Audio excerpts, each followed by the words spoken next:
waan takka deddeebistanii kan kaastan irratti yaada kennuu fedha. Waan Jawaar irratti ta'e jedhamu kun maal jettanii kan isin kaastan ummanni keenya kan baruu qabu akka har'aa toon ta'in kaleessa jijjiiramni kun fiduudhaaf gaafa eegallu nama waggaa tokko mitiiti guyyaa tokko sa'aa tokko sakandii tokko Oromoodhaaf qabsaa'e kamuu walitti qabnee walitti makamnee wal qabanneetu tokkummaa Oromoo ijaarraa karaan keenya sana qofa jenneeti kan biyya ollaa jirullee kan biyya hambaa fagoo jirullee waammannee wabii walii taane humna walii taana humna dabalataa walii taana jenneeti waloo affeerre wal waamne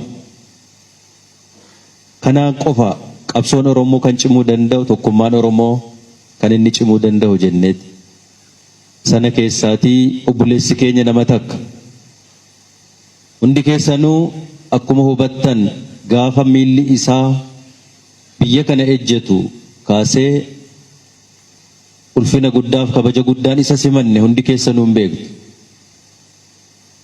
Sanaan boodas hojii guddaa hojii bal'aa waliin hojjetaa dhufne waliin hojjetaa turre. Kaleessas obboleessa keenya har'as obboleessa keenya borus obboleessa keenya.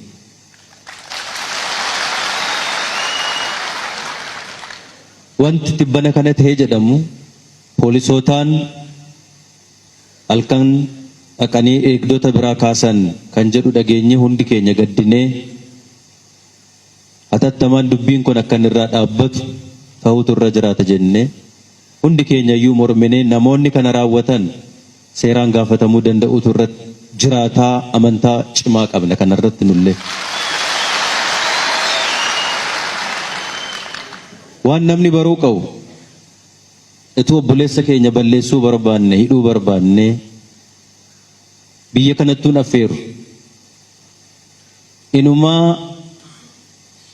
ka isa mitiiti isa kaan isa hidhamaa ture iyyuu gadhiisaa turre waan ta'eef ituu kan inni baduu barbaanne nama isa eeguyyuu eegduu isaa goonee hin eegnu turre garuu lubbuun qabsaa'aa kanaa nama yartuu akkatti akkan dabarre jecha eegaa turre waan ta'eef wanti irratti raawwate ammallee fudhataman qabu hin mormina borus waliin hojjenna waliin qabsoofna.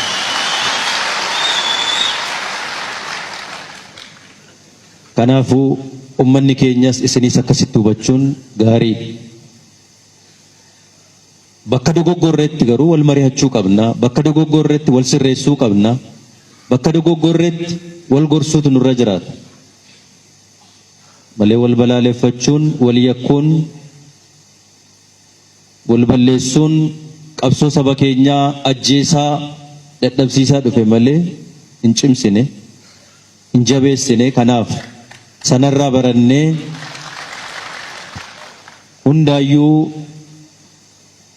gaaddisa hooggansa Oromoo jennee cinaatti hin gannee wal qabannee wal ijaarree saba kana yoo nuti tokko taane malee tokkoomsuu hin dandeenyu jennee waliin hojjetaa jirra waan ta'eef kana jabeessinee hojjechuun dirqama hunda keenyaati jenneeti kan amannu eegallee jirra. Akka inni milkaa'u akka inni fiixa ba'u godhuu danda'utu nurra jiraata. Waan raayyaa ittisa biyyaa waliin wal qabsiistanii kaastan muummeen ministiraas as waan jiraniif teenyee waliin ilaaluun barbaachisaadha. Raayyaan ittisa biyyaa hundi badiin qabu hundi yakkamaa miti yakkamaan garuu isa keessa jiraachuu hin danda'a. Kan badii qabu keessa jiraachuun mala. Kana ilaallee sirreessuun dirqama hunda keenyaati waan ta'eef hooggantoota kallattiidhaan humna kana bobbaasan waliin teenyee mari'annee fala akka inni argatu godhuun barbaachisaadha.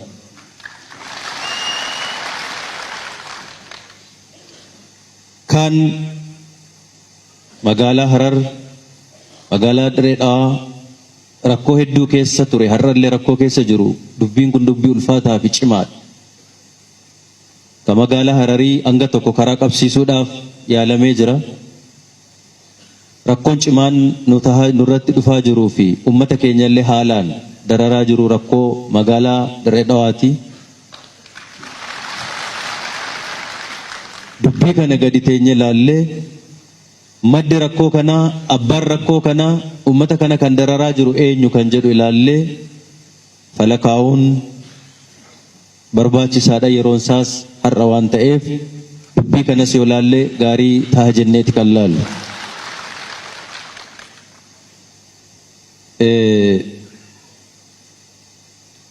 Obboleettiin kiyya afaan keenya afaan biyyaa haa ta'u jennee waan gaafanneef manni barnootaa nurratti cufamee jira kan jette. Bara kana keessa kun ta'uu isaatti hin gaddina. Afaan kun afaan kabajamaa uummata bal'aadhaan dubbatamu, afaan guddaadha. Kamis haa ta'u kam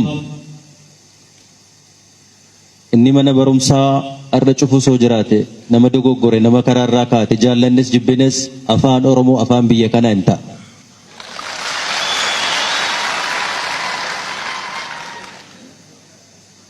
Kanaaf qabsoofne hunduu kanaaf qabsaa'e eenyu irratti fedhuun barbaannu eenyu dirqiin akka inni fudhatu hin barbaannu walii galteef wal jaalalaaf amantaan afaan sabni guddaan dubbatu waan ta'eef afaan biyyi kun itti tajaajilamu akka inni ta'u yoo ta'e cubbuun qabu yakkummaan qabu badummaan qabu kan immoo akka inni fiixa ba'u kan hojjennu ta'uu keenya ibsuun barbaada.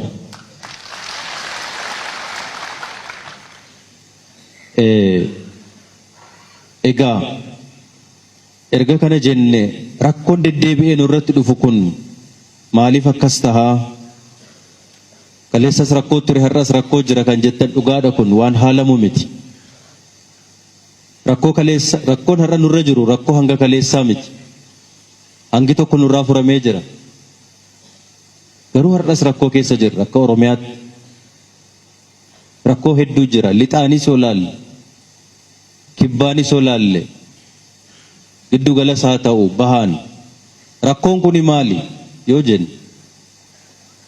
ammallee erga miila hiikkachuu jalqabneetii hidhaa ofirraa hiikkachuu eegalle malee xaxaan nurra jiru, shirri nurra jiru, dabni nurra jiru hedduudha, bal'aadha jennee kan nuti dubbannu qabatamaan waan nuyi har'a argaa jirru kanadha.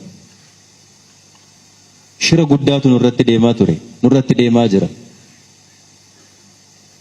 Daba guddaatu nurratti deemaa ture, har'allee daba guddaatu jira. Sanatu nu hammacaa jira gamaaf gamana har'allee. Kun dagatamuu hin qabu. Kun akkamitti keessaa baana dhaabbannee wal mari'annee akkamitti ofirraa furreet miilla lamaan deemnee bakka barbaanne geenya kan jedhu dhaabbannee ilaaluu fi wal mari'achuu danda'uun walitti dubbannee wal deeggarree wal gargaarree waliin hojjechuun baay'ee barbaachisaadha.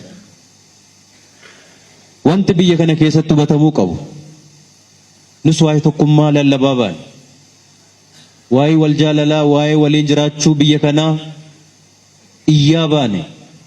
Maaliif biyya kanaaf sanatu ta'a jenneeti, sanatu fala jenneeti, sanatu mala jenneeti. Yoo kana jennu garuu nuti qofti waan tokkummaa hawwineef tokkummaan dhufuu hin danda'u. Waan nuti qofti jaalala hawwineef lallabneef wal jaalalle dhufuu hin danda'u. Nami hunduu kan baruu qabu eenyus haa ta'u eenyu, kan Oromoo jaallatus kan Oromoo jibbus kan baruu qabu. Nuti biyya kana keessatti bar wal ulfina walii laanneet wal kabajneet wal qixxummaadhaan waliin jiraanna jenne malee wal tuffachaa waliin jiraanna hin jenne. Kun baramuu qaba. Eenyuyyuu har'an tuffachuu barbaada taanaan fudhataman qabu. Madaallii kamiin, ulaagaa kamiin? Har'as gabroonfataa kaleessaa nutti deebisuudhaaf hawwa yoo ta'e Oromoo fi Oromiyaa gidduutti fudhataman qabu, iddoon qabu ta'uu hin danda'u. Nama hunduu kana baruu danda'utu irra jiraata. Barrisaaf jabannisaa irra darbee jira. Irra darbee jira. Dhaloonni har'a jirru dhaloota kana baachuudhaaf qophii qabnu miti nuti. Mirga keenyaaf jennee, bilisummaa keenyaaf jennee, eenyummaa kabaja sabummaa keenyaaf jennee gatii kaffalle namni kamiyyuu gatii nuun kaffalle. Kanammoo dhiiga keenyaan qabsoo keenyaan hin eegganne ammas har'as borus yoo ta'e. Kun beekamuu qaba, kun hubatamuu qaba. Kun daangaa nuti bira darbuu hin dandeenye. Daangaa irra ce'amuu hin dandeenye. Haa ta'u garuu sana asitti tokkummaan, walqixxummaan, ulfina walii laachuuf kabaja walii laachuun bakka jiraatetti tokkummaa biyya kanaaf har'as borus hin hojjennu. Isatu nu baasa, isatu nu fayyada waan ta'eedha. Hamma inni kaan nu kabaju nus kaan kabajuu qabnu. Hamma nuti isa kaan kabajnu inni kaan ulfina nu laachuu qaba, kabaja nu laachuu qaba. Nu salphisaa, nu tuffachaa, nu xireeffachaa nu waliin jiraachuu hin danda'u.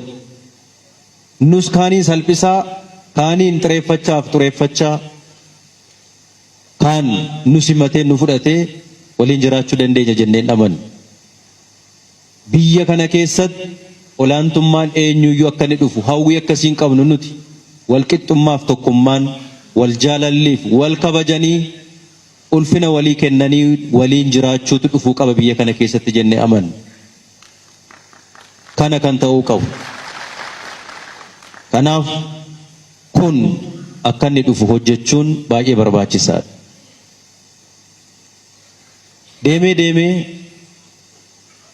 rakkoon keenya ammallee qe'ee keenya keessaa hin baane.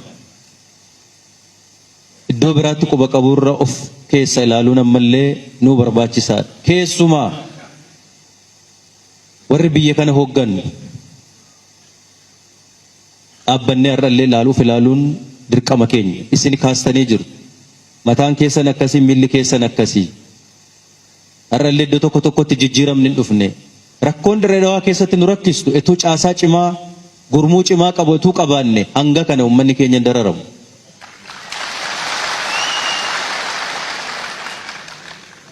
Amma magaalaa Dirree Dhawaa qofa otoo hin ta'in iddoo kaanitti illee dhukkubni jabduun har'allee waliin dhoksine.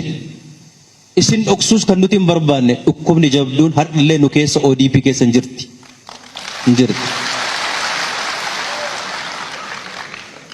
Kanas hin dhoksuun barbaanne.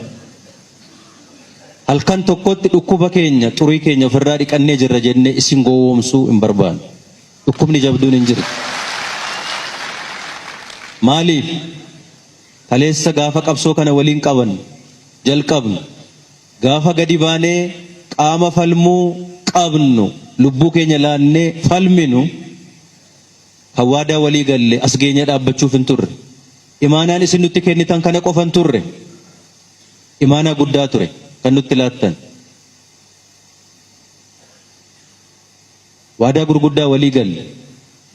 Baay'een isaan raawwanne kan isin hin sobnu. Hin taane.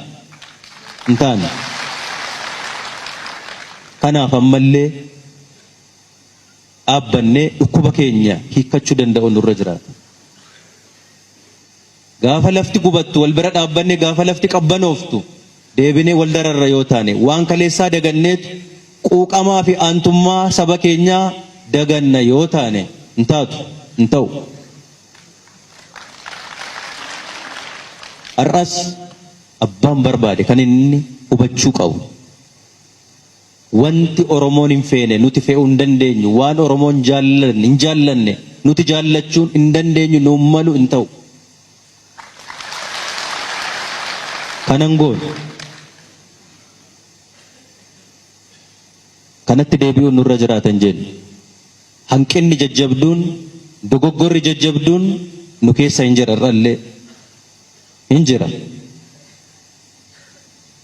Kanaaf kana waliin dhaabbanne ilaallee walitti dubbannee kunin ta'a, kun nuun ta'u, kunin nuu mala, kun nuun malu jennee walitti haasa'uu danda'uutu nurra jiraata. Walitti dubbachuu danda'uutu nurra jiraata. Obboleessi kiyyaa kaleessa siriira nagaa baanee jirra boruus hin baana jedhe sirriidha. Ukkaanfamuun qabu uummanni kun waan isaan taane anaaf ta'uu hin danda'u. Waan anaaf hin taane isaafis ta'uu hin danda'u. Waan komatu, waan jibbu, waan isaan malle sabni kun borullee bahee mormachuu qaba. Irra jiraata jennee amanna.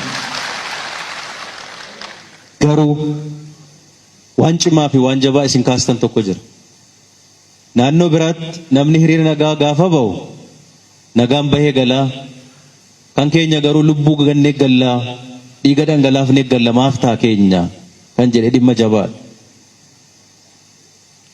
Haa morman, haa gaafatan, gaafa hiriira nagaa baanu, gaafa walitti qabannu tasgabbii cimaa fi of eeggannaa cimaadhaan godhuun garuu dirqama keenya. Kanarratti rakkootu jira, wal dhoksuun nurra jiraata jedhee yaadu'an hanqinatu jira.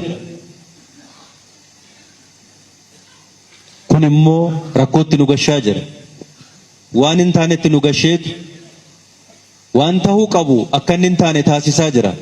Waan tahuu hin malle akka inni ta'u godhaa jira. Kana dhaabbannee ilaaluun nu barbaachisaa jedhee tayyaadha.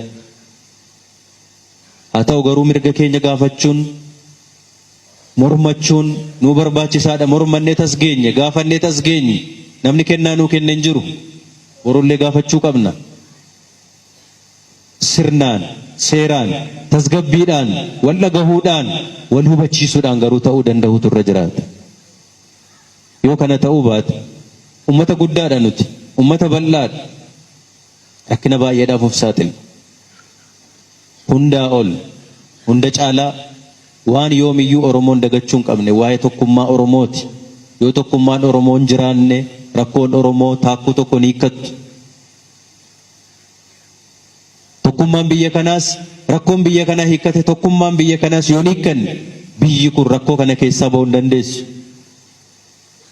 Rakkoo kana keessaa ba'uu hin dandeessu. Haa gaafannu mirga keenya, garuu waan nagaa dagachuun nurra hin jiraatu. Haa gaafannu mirga keenya, waan tokkummaa keenya miidhuu hin dandeenye danda'u irraa of haa qusannu. Haa gaafannu mirga keenya, fira keenyaa fi diina keenya adda baafachuu haa barru. Fira keenyas dabarsine loluun nurra hin jiraatu. Kan boru gaaddisanuu ta'uu danda'u. Yoo kana ofirraa of eegganne eenyu yoo ta'e eenyu qabsoo Oromoo as ga'ee hin yaadda'ina. Qabsoo Oromoo fuuldura eenyu dhaabbachuu hin danda'u har'a. Eenyuyyuu fuuldura dhaabbachuu hin danda'u. Hireen qabsoo Oromoo jiraachuu fi dhabamuu lammaadhaan. Hireen qabsoo Oromoo jiraachuu fi dhabamuu Dr. Abiyyiin kan murtaa'u miti. Miliyoonotatu qabsaa'ota miliyoonotatu jira waan ta'eef.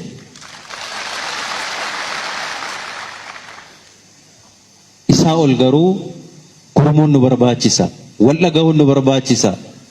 Ifatti wal gowwoomsuu fi wal sobuu otoo hin ta'in waan hadhaadha jedhanii walitti dubbachuun, waan mi'aadha jedhanii walitti dubbachuun har'a nuuf nu barbaachisa.